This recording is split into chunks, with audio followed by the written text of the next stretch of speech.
Fala, fera! Estudou? Estudou propagação de calor? Então vamos resolver alguns exercícios aqui hoje, tá bom?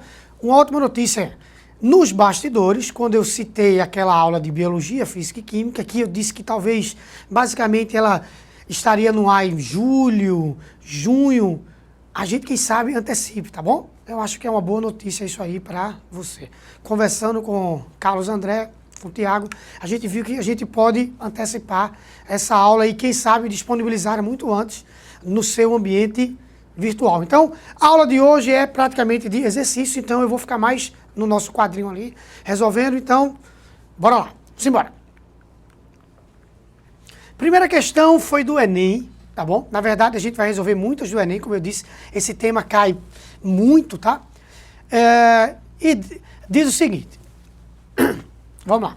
Numa área de praia, a brisa marítima é uma consequência da diferença no tempo de aquecimento do solo e da água, apesar de ambos estarem submetidos às mesmas condições de irradiação solar. Tá aí.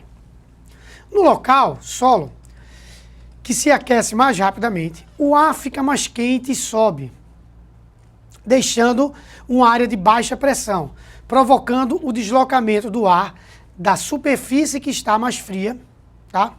Que é o mar. À noite, desculpa, eita, essa minha voz um dia acaba comigo. À noite, ocorre um processo inverso ao que se verifica durante o dia. Como a água leva mais tempo para esquentar de dia, mas também leva mais tempo para esfriar à noite, o fenômeno noturno brisa terrestre pode ser explicado da seguinte maneira. Pessoal, com muita sinceridade, o texto, me perdoem os elaboradores do INEP, que eu cada vez mais elogio as provas, tá bom? Com muita justiça, o texto está muito fraco, tá certo? Ele se perdeu um pouco no texto, vai e volta, enfim.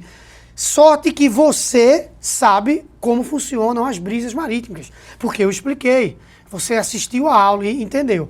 Então, o fenômeno noturno ocorre por quê? Ocorre porque a dificuldade que a água tem, acredito eu que existe uma figurinha aqui. Pronto.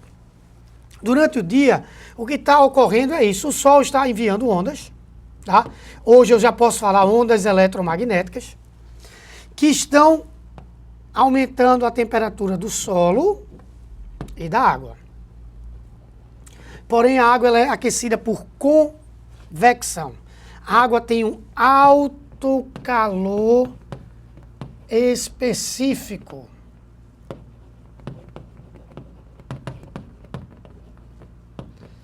Então, ela demora muito para mudar a sua temperatura. Consequentemente, durante o dia, a maior temperatura encontra-se na região do solo. Maior temperatura, o ar fica mais dilatado, menor pressão, tende a subir, a brisa sopra para cá. À noite ocorre o processo inverso. A maior temperatura é aqui, na água, e a menor temperatura, porque se a água tem dificuldade em aquecer, tem dificuldade em resfriar. Então, o ar de baixa pressão sobe e sopra uma brisa da terra para o mar. Então, retornando, vamos ler os itens. O ar que está sobre a água se aquece mais ao subir à noite, né? Deixa uma área de baixa pressão, causando um deslocamento de ar do continente para o mar. Bom, já está interessante, certo? Eu já cravaria essa letra A como uma possível resposta, está bem explicado. Só vamos ver se tem um melhorzinho aí, mas o A já me agrada. Vamos lá. O ar mais quente desce na água. Aqui a gente já corta aqui. O ar que está sobre o mar se esfria, dissolve-se na água, impressionantemente errado. D. O ar que está sobre a água se esfria, criando um centro de alta pressão que atrai massas... Oh, meu Deus do céu. O ar sobre o solo, mais quente, é deslocado para o mar, equilibrando a letra A. Não precisa nem continuar a ler. Então, letra A. Beleza? Cravado. Que bom. Então, vamos embora. Próxima questão. Acho que eu coloquei outra do Enem também. Isso. O uso mais popular de energia solar está associado ao fornecimento de água quente para fins domésticos. Na figura abaixo, ao lado, tá? No nosso slide, é ilustrado um aquecedor de água constituído de 2 tanques pretos dentro de uma caixa termicamente isolada e com cobertura de vidro, os quais absorvem energia solar. Os tanques absorvem energia solar. Ei, estufa. Efeito estufa, meu velho. Querido, a radiação vem, passa pelo vidro, é absorvida por esses tanques pretos. Esses tanques pretos fazem o quê? Isso, transformam essa energia luminosa em energia térmica, calor, infravermelho. Esse infravermelho vai aquecer a água. E o vidro vai, além de manter essa estufa, ele também vai refletir um pouco dessa energia, tá? Mas o maior interesse do vidro aí é fazer essa estufa funcionar, tá bom? Então, nesse sistema de aquecimento, bora lá. Letra A. Os tanques, por serem de cor preta, são maus absorvedores de calor. Meu Deus do céu. Impossível. E reduzem as perdas de energia. Impossível. Tá? Impossível. Totalmente errado. Se fossem os tanques brancos, tudo bem. A. A cobertura de vidro deixa passar a energia luminosa. Ótimo. E reduz a perda de energia térmica utilizada para o aquecimento. Já cravaria essa letra B como uma possível resposta. Mas às vezes tem outra, César, mas não é uma insegurança, não. Não é questão de insegurança, pessoal. É uma questão de que a gente precisa ser verdadeiro com vocês. Vocês não podem cravar de cara sem ler as outras 3 alternativas. Às vezes fica tudo muito claro, beleza, mas pô, por ele ter colocado aqui, deixa passar a energia luminosa. Não é 100%. Então, por isso que é interessante ler as outras alternativas. Já o reduz a perda de energia térmica, perfeito. Tá? Isso é perfeito. Então, vamos lá. C. A água circula devido a... Meu Deus do céu. Desculpem outra vez. D. A camada refletiva tem como função armazenar energia luminosa. A camada refletiva, se ela vai refletir, como é que ela vai armazenar energia luminosa? O vidro, por ser bom condutor de calor, permite que se mantenha constante a temperatura no interior da caixa. Cravamos letra B e é realmente a letra B a resposta da nossa segunda questão. Beleza. Terceira questão. Enem também. A padronização insuficiente e a ausência de controle na fabricação podem também resultar em perdas significativas de energia através das paredes da geladeira. Essas perdas, em função da espessura das paredes, para geladeiras e condições de uso típicas, são apresentadas nessa tabelinha aqui. Então, se a parede tiver uma espessura de 2 centímetros, a perda mensal é de 65 kWh. 4 centímetros, 35 kWh. E por aí vai. Obviamente que quanto maior for a espessura, menor é a perda. Você está percebendo. Mas você deve estar percebendo que não há uma proporcionalidade visível. Ah, você aqui dobrou, essa aqui reduz a metade. Não. Tá? Então, cuidado com essas proporções, com o uso excessivo de proporção, regra de 3 nas provas de física. Cuidado. Bom, considerando uma família típica, com consumo médio mensal de 200 kWh, a perda térmica pelas paredes de uma geladeira com 4 centímetros de espessura, relativamente a outra de 10 centímetros, corresponde a uma porcentagem do consumo total de eletricidade da ordem de quanto? Veja só. Se eu tiver uma parede de 4 centímetros, a perda será de 35 kWh. Se eu tiver uma parede de 10 centímetros, a perda será de 15 kWh. Então, eu vou reduzir a minha perda em 20 kWh.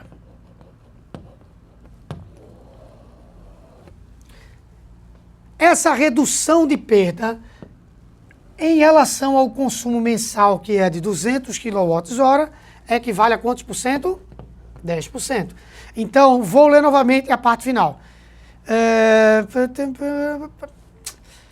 Considerando uma família típica com consumo médio mensal de 200 kWh, a perda térmica pelas paredes de uma geladeira com 4 centímetros de espessura, relativamente a outra de 10 centímetros, corresponde a uma porcentagem do consumo total de eletricidade da ordem de...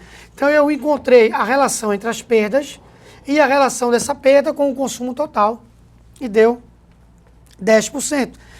200 kWh equivale a 100% do consumo, 20 kWh equivale a X, esse X, quase que não sai, esse X, é de 10%, tá bom? Questão inteligente, principalmente porque alguns alunos iriam fazer alguma regra de 3 e iriam dançar, tá? Teria que ter uma análise mais fria dessa questão, tá bom?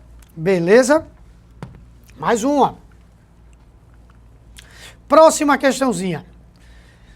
Dá uma revisão geral do que é condução, convecção e irradiação. Vamos lá. 3 exemplos, tá bom? As paredes das garrafas térmicas são espelhadas para que evitem a transmissão de calor por condução térmica. Deixa eu explicar isso daqui. Quando a gente tem uma garrafa térmica, por mais que eu tenha falado já... Opa, deixa eu apagar. Não tá legal. Por mais que eu tenha falado já sobre isso daí... Deixa eu pegar aqui, um retângulozinho, pronto.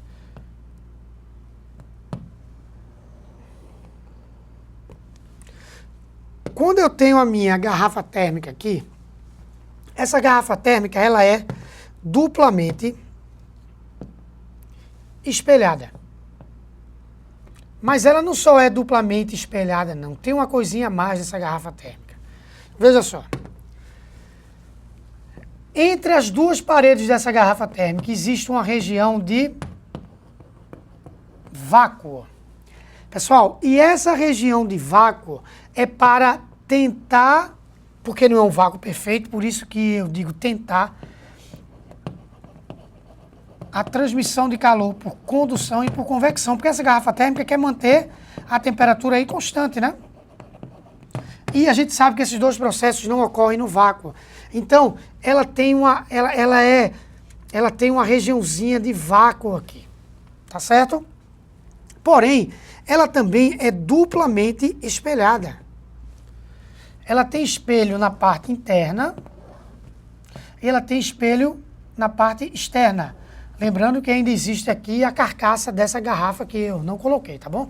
Então, ela é espelhada. Pessoal, o porquê desse espelho? Esse espelho é para reflexão. E reflexão tem a ver com o quê? Ondas. Então, as paredes espelhadas em uma garrafa térmica não são para evitar a condução. E sim para tentar evitar a irradiação. E não a condução. Tá joia? Beleza? Vamos retornar ao nosso quadrinho. Depois você assiste de novo a aula e copia isso. Então, o item 1 está falso. 2. Ao colocarmos a mão próxima à base de um ferro elétrico quente, sentimos a mão queimar. Isto acontece pois a transmissão de calor entre o ferro e a mão ocorre principalmente por irradiação térmica. Perfeito. E melhor ainda, né? Porque ele colocou o principalmente. Porque se eu imaginar o ferro aqui, se esse ferro estiver de cabeça para baixo, ele também vai estar aquecendo o ar e, por convecção, a minha mãozinha pode ser aquecida. Mas ele colocou o principalmente. O principalmente é por irradiação mesmo. Perfeito. 3. Os esquimós fazem suas casas, os iglus, com blocos de gelo, porque o gelo é um isolante térmico, mantendo o ambiente interno mais quente que o externo. Só discordo de um termo aí, tá? Apesar de ser verdadeiro item. Isolante térmico, gelo, não. É um mau condutor. A palavra isolante é muito forte, mas eu já tinha comentado com vocês que eles usam o termo isolante mesmo para maus condutores. E o que ele falou é verdade demais, tá bom? O gelo, por ser mau condutor, ele mantém a temperatura externa menor que a interna. Não que a interna esteja extremamente agradável, quentinho, não está, mas no mínimo está mais alta que a externa. Então, isso faz com que o ambiente fique habitável, tá bom? Além de que todos esses iglus, quando você entra nos mesmos, o piso deles é um pouco suspenso. Esses esquimózinhos, eles ficam no piso suspenso, justamente porque o ar quente tende a subir, então esse ar quente fica nessa região, então ele fica mais aquecido, ele afasta-se dessa região mais próxima do gelo, tá? Então eles fazem algo suspenso, não é tão grande, mas dá um aquecimentozinho, tudo para tentar aumentar um pouco a temperatura interna. Então, afirmativas 2 e 3 verdadeiras, então gabarito letra D. Então vejam só, nessa questão aqui, acredito eu que você talvez, nesse item 2, você tivesse alguma dificuldade. Talvez. Eu acho que esse item aqui é bem tranquilo e esse item aqui também é bem tranquilo. Tá bom? Então, gabarito letra B. Então, finalizamos nossa primeira aula de exercícios sobre propagação de calor. Vamos fazer uma outra aula, tá bom? Mas a aula de hoje a gente vai finalizar assistindo a um vídeo interessante sobre efeito estufa e suas consequências. Tá joia? Tchau, tchau. Fiquem aí, assistam ao vídeo.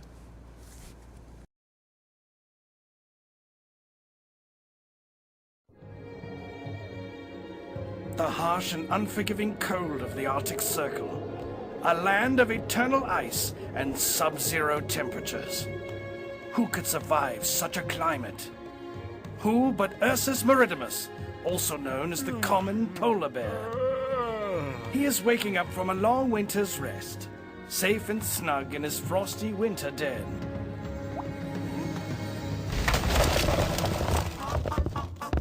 His hibernation is now over. It's time for the hunt. The ring seal, or Phoca hispida, is the primary food source of Ursus maritimus. An unusually meaty seal, their flesh is tender, moist, and juicy. Surrounded by layer upon layer of marbled fat, the ring seal practically melts in your mouth. The Arctic is swollen with this sumptuous feast. There's enough to feed an entire population of polar bears.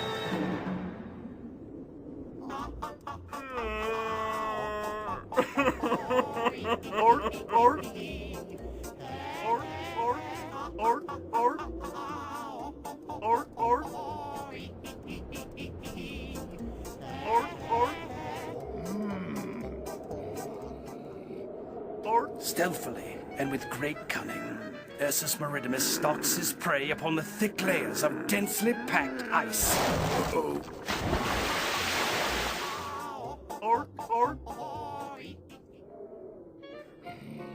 With a gleam in his carnivorous eye, Ursus maritimus maneuvers in a deadly dance with his prey.